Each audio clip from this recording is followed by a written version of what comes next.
नमस्ते मित्रों। हम लोगों ने तो कभी किसी की व्याख्या नहीं की कि सनातन धर्म के अलावा इस्लाम, ईसाइयत या और कुछ, पर मैंने अक्सर मंचों में देखा है जाकिर नायक।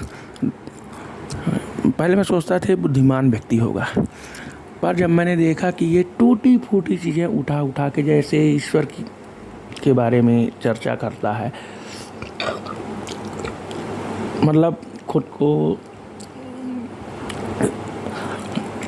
सनातन या वैदिक धर्म के समान बताने की जैसी बातें हो गई। इधर उधर की बातें तोड़ ताड़ कर लाता है।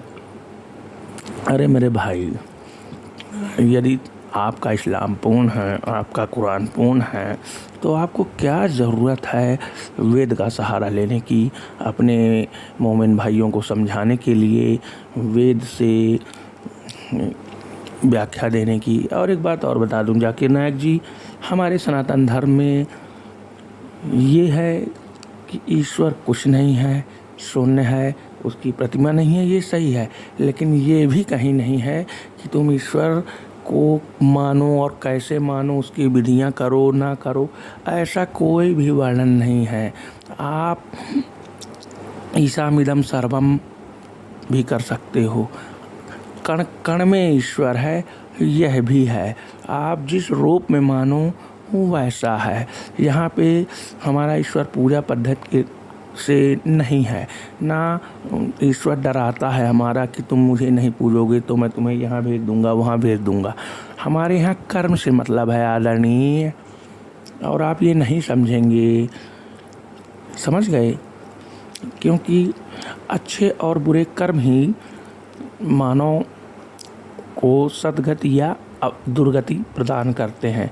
और आपके यहाँ ऐसा कोई कॉन्सेप्ट नहीं है। आपके यहाँ सिर्फ एक कॉन्सेप्ट है जिसको कहते हैं, जो अल्लाह, नबी, कुरान, हदीस आदि पर ईमान न लाए वह गैर मुस्लिम है, अर्थात काफिर है, मतलब गैर मुस्लिम है। और काफिर यदि मौका मिले तो उसे बख्शना नहीं है, या यदि काफिर जो जब मरेंगे, मृत्यु को प्राप्त होंगे, तो उन्हें नरक में डाला जाएगा।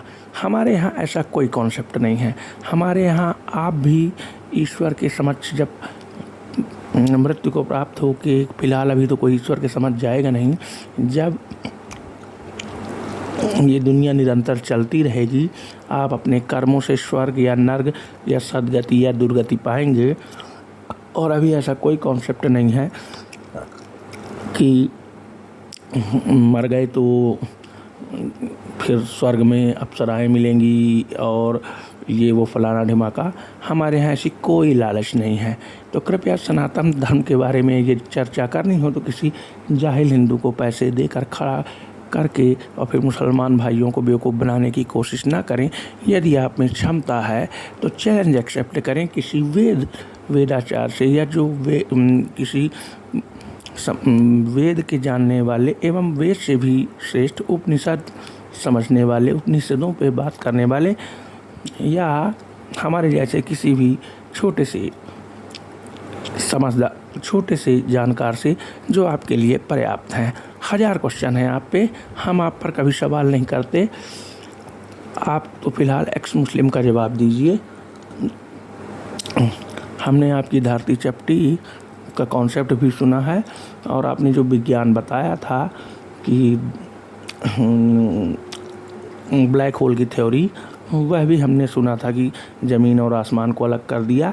मिस्टर जाकिर नायक, ज़मीन ना ऊपर है ना नीचे है, ना आकाश ऊपर है ना नीचे है, ना दाएं है ना बाएं है, धरती गोल है, अंतरिक्ष में है, जो परिक्रमा करती है ग्रेविटी के कारण, गुरुत्वाकर्षण के कारण सूर्य की, और जो धरती के निचले हिस्से में उन्हें अपने सर ऊपर करने पे दिखता है आसमान, जो दाएं में है उन्हें ऊपर आसमान दिखता है। अर्थात धरती के किसी गेंद के किसी भी कोने में गेंद को लटका दीजिए और चींटी को खड़ा कर दीजिए, उसे अपने चारों तरफ ऊपर का आसमान दिखाई देगा। जबकि आसमान इस संसार में, इस दुनिया में कहीं है ही नहीं। तो कृपया भ्रम मत फैलाएं। आप अपना ज्ञान अपने पास रखें, और यदि आप में क्षमता है तो किसी नॉलेज वाले व्यक्ति से, जैसा कि आपको एक बार ज्ञान दिया जा चुका है पर आप मानते नहीं हैं, आपने सामना नहीं किया था, आपने कहा था मैं इस्लाम छोड़ दूंगा। यदि वो व्यक्ति, कोई व्यक्ति आपकी बात को गलत साबित कर देगा, जो कि आपने